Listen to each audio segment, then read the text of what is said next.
Mari kita bayangkan bersama, jika sebuah pabrik berdiri megah di tengah kota, tetapi saat kita mengintip ke dalamnya, tak ada satupun manusia yang tampak. Hanya terdapat suara mesin dan juga derap langkah robot yang terus bekerja. Yang kita pertanyakan di sini bersama adalah, di mana letak manusia sebagai pekerja? Jawabannya adalah menganggur, karena tenaga manusia telah digantikan oleh otomatisasi yang tentunya tak mengenal lelah, gaji, dan juga istirahat. Yang terhormat Dewan Juri dan juga para audiens yang saya hormati, saya dari tim Pro menyatakan setuju dan juga mendukung penuh mosi debat pada hari ini, yakni Dewan yang akan mengenakan pajak tinggi terhadap perusahaan manufaktur yang melakukan otomatisasi terhadap sebagian kerjanya. Saya yakin dan percaya ini bukan sekedar kebijakan fiskal, tapi bentuk berkepihakan terhadap manusia dan juga masa depan peradaban. Di sini, mari kita bahas bersama-sama apa maksud dan juga definisi dari otomatisasi. Otomatisasi adalah penerapan teknologi, program, robotika, ataupun proses untuk membuat produk dengan input manusia yang minimal atau bahkan tidak melibatkan tenaga kerja dari manusia secara langsung. Lalu dalam konteks mosi ini, berarti perusahaan artinya menggantikan sebagian tenaga kerja manusia dengan sistem otomatis untuk memproduksi barang dalam skala ataupun jumlah yang besar. Di sini, siapa yang paling terdampak jika nantinya diadakan otomatisasi? Di sini yang akan terdampak adalah pekerja sektor manufaktur, khususnya buruh dengan keterampilan yang kurang terlatih ataupun keterampilan yang kurang memadai. Mereka akan kehilangan pekerjaan dan juga sulit bersaing karena tidak mempunyai akses untuk belajar teknologi ataupun digitalisasi. Selanjutnya, kapan sebenarnya otomatisasi mulai digunakan dan juga digencarkan? Jawabannya adalah otomatisasi sudah ada sejak revolusi industri, tetapi menjadi masif dan agresif sejak adanya era industri 4.0 dan juga pasca COVID-19. Selanjutnya, di mana otomatisasi ini banyak terjadi? Jawabannya adalah di pabrik-pabrik besar seperti otomotif, makanan, elektronik, dan juga tekstil. Bahkan hingga kini juga mulai menjangkau gudang logistik dan juga layanan konsumen guna masyarakat. Selanjutnya, mengapa perusahaan melakukan otomatisasi? Apa tujuan dari adanya otomatisasi tersebut? Jawabannya adalah karena otomatisasi dianggap lebih cepat, efisien, dan juga efektif dalam memproduksi output jangka panjang. Perusahaan di sini ingin meningkatkan produktivitas tanpa harus membayar gaji, asuransi, ataupun tunjangan. Bagaimana tahapan otomatisasi dilakukan oleh perusahaan? Hal itu dengan menggantikan operasi mesin, pengemas, dan juga pengontrol kualitas produk dengan mesin, tangan robotik, ataupun sistem AI. Proses produksi berjalan dengan sedikit atau bahkan tanpa campur tangan dari manusia.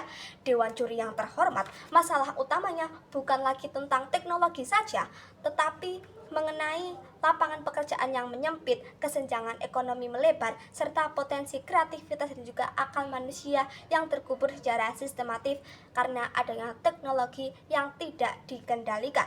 Maka dari itu, pajak tinggi di sini merupakan penyelamat dari adanya otomatisasi dan juga merupakan langkah untuk menyelamatkan keseimbangan dunia pekerjaan dan juga mempertahankan manusia sebagai peran utama dalam menjalankan roda kehidupan. Di sini ada beberapa argumen yang ingin saya sampaikan untuk mendukung mosi debat pada hari ini, yakni yang pertama, pajak tinggi adalah pengendali laju otomatisasi. Kita tidak bisa membiarkan perusahaan terus mengurangi pekerja hanya demi satu kata, yaitu efisiensi. Pajak tinggi di sini akan menjadi rem pengendali agar mereka, para perusahaan manufaktur yang mengandalkan otomatisasi, bisa tetap mempertimbangkan dari aspek kemanusiaan. Hal yang kedua, sumber daya manusia tidak bisa digantikan sepenuhnya oleh mesin. Mesin tidak mempunyai rasa empati, ia tidak bisa menimbang dan juga menakar rasa, ia tidak bisa memahami konteks ataupun menyeluruh ataupun memahami konteks secara utuh. Lalu dalam proses manufaktur ada banyak pekerjaan yang menuntut adanya ketelitian dan juga pertimbangan manusia. Mesin di sini hanya bekerja sesuai prompt ataupun perintah yang diberikan manusia saja. Hal ini menunjukkan bahwa sebenarnya manusia memiliki daya yang lebih unggul daripada mesin. Bahkan mesin di sini hanya bekerja sesuai algoritma yang statusnya sudah dirancang oleh manusia itu sendiri. Lalu yang ketiga, Otomatisasi tanpa batas sama dengan ancaman populasi pekerja. Jika semua digantikan dengan mesin, lalu bagaimana dengan nasib pekerja yang sudah tua, yang tidak sempat belajar teknologi, bahkan mereka tidak sempat mengejar adanya ketertinggalan dari kemajuan zaman ataupun kelajuan peradaban yang terus maju. Mereka bahkan akan tersingkir. Maka pajak di sini berfungsi sebagai proteksi ataupun pelindung sosial.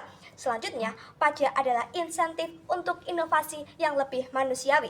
Ketika perusahaan tahu bahwa sebenarnya otomatisasi akan mahal karena pajak, maka mereka terdorong untuk menciptakan sistem kerja yang lebih adil dan juga lebih berkolaboratif. Maksudnya di sini adalah mereka akan menyatukan antara kerja dari mesin dan juga kerja dari manusia, bukan dominan dari kerja robot saja. Lalu yang kelima, yaitu logika manusia harus tetap diasah dan juga dikembangkan. Jika semua pekerjaan digantikan oleh mesin otomatis, maka daya pikir, kreativitas, dan juga nalar manusia akan tumbuh. Dan jika otomatisasi terus digunakan, maka sebenarnya kita sedang menciptakan masyarakat yang pasif, karena semua di dunia ini akan diambil alih oleh teknologi. Apakah ini sebenarnya masa depan yang kita mau? Tentu jawabannya adalah tidak, karena masa depan yang kita mau adalah di mana manusia bisa bekerja dan mempunyai kendali yang penuh untuk menciptakan berbagai produk dengan kreativitas manusia masing-masing. Dan pastinya hasil kerja dari manusia dan juga hasil kerja dari mesin akan memiliki perbedaan yang signifikan dan juga memiliki perbedaan kualitas produk.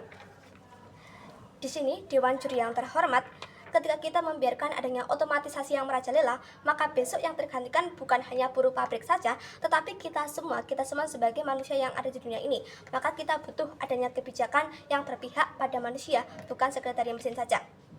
Apakah kita rela untuk melihat tangan manusia digantikan oleh logika mesin? Apakah kita membiarkan kreativitas, rasa empati dan juga nilai kemanusiaan dikuburkan oleh deru otomatisasi? Di sini yang saya tegaskan adalah saya tidak menolak adanya teknologi, tapi saya menolak ketimpangan yang lahir dari teknologi yang tidak terkendali. Maka dengan tegas dan juga bersungguh-sungguh, saya mendukung penerapan pajak tinggi sebagai alat kendali, bukan untuk membatasi inovasi, tetapi untuk menyelamatkan manusia dari hilangnya peran di dunia kerja. Mesin seharusnya bekerja dengan standarisasi agar tidak berdampak negatif yang berkelanjutan nantinya. Peran kita sebagai manusia akan hadirnya teknologi adalah memanfaatkan teknologi itu dengan sebaik mungkin dan juga tidak menyerahkan seluruh pekerjaan manusia kepada mesin otomatis saja. Di sini sebagai penutup saya akan menyampaikan sebuah pantun, ke sawah menanam padi, beli kain dan juga beli karung goni, otomatisasi boleh terjadi, tapi jangan hilangkan sisi insani. Demikian, terima kasih. Wassalamualaikum warahmatullahi wabarakatuh.